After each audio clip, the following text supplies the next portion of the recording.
So, good evening, everyone. We're trying a second one here. And today we have a different website called Big Think, uh, which I got from another student. And they usually have these quite complicated articles. So, I haven't pre read this. I'm going to read it for the first time. I thought it was interesting.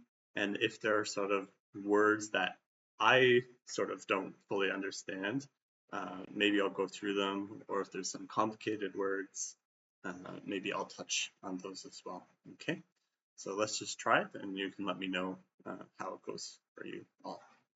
All right. So, what does the average human do every day? Um, the human chronome projects. So, chronome is like from chrono, which means time. Finds that the average human sleeps for 9 hours but only works for 2.6 hours. Okay, I'd like to see what they consider sleep and work. So, roughly 8 billion humans live on the planet, and each one experiences the 24 hours of a day a little differently. That amounts to 190 billion unique hours of human life lived during each rotation of the Earth. While each of us has a decent conception of how we spend our own time, the actions of our fellow humans, from our next door neighbors to people living in faraway countries, can seem quite mysterious. Do they watch as much TV, work as many hours, fiddle with their smartphones as frequently, cook as often, spend as much time watching their kids? Simply stated, what does the average human do every day? 9 hours of sleep, 2.6 hours of work. In an unprecedented analysis, so unprecedented is like never before done, it's never be, no one's tried this before. Analysis published in 2023 in the Proceedings of the National Academy of Sciences, researchers from McGill University, this is a Canadian university in Montreal, Canada, attempted to answer that question. They aggregated data from 145 countries collected between 2000 and 2019. The data included time use surveys, national statistics of employment and working time, and international records of youth, education, and employment. This Herculean, so like Hercules, he's a Greek demigod, he was very strong. So this means like this big effort, this strong, difficult undertaking, revealed what the researchers termed the global human day. That is a complete estimate of what humans are doing averaged over time and across the entire population, so all around the world. So what does the global human day look like?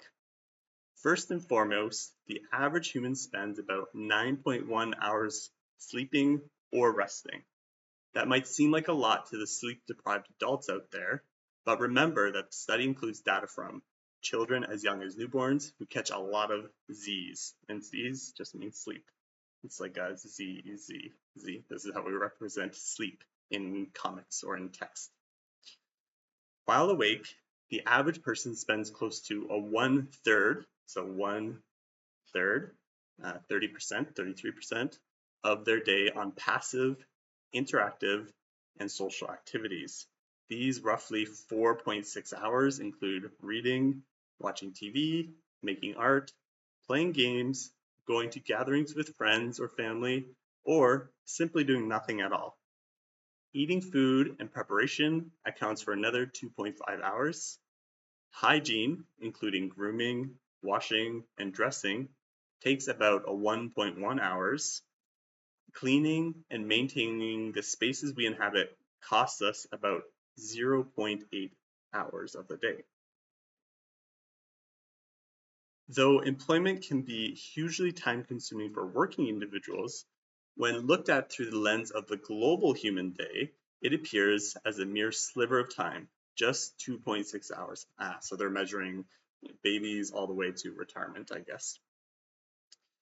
Education also isn't very demanding, only 1.1 hours. And fascinatingly, crafting goods, building homes, and infrastructure, and mining, gathering the requisite materials for these endeavors takes 0.8 hours of the average human day. Think about that. Our homes, all the things we surround ourselves with, and the cities and towns where we live require just 3% of our collective time to create. It's a pretty small percentage. The researchers were also curious about how average human time use changes with wealth. They found some glaring disparities. So disparities means differences. Residents of the highest income countries spend about 1.5 more hours each day than the residents of the lowest income countries on experiences such as meals, physical recreation, and general leisure activities. So going hiking or gardening, something like that.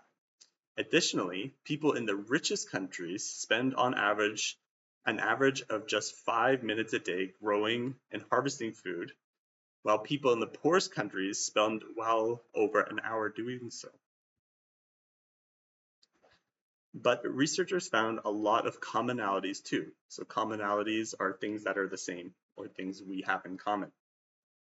Across the world, we all tend to spend about the same amount of time eating, preparing food, transporting ourselves, and grooming and washing.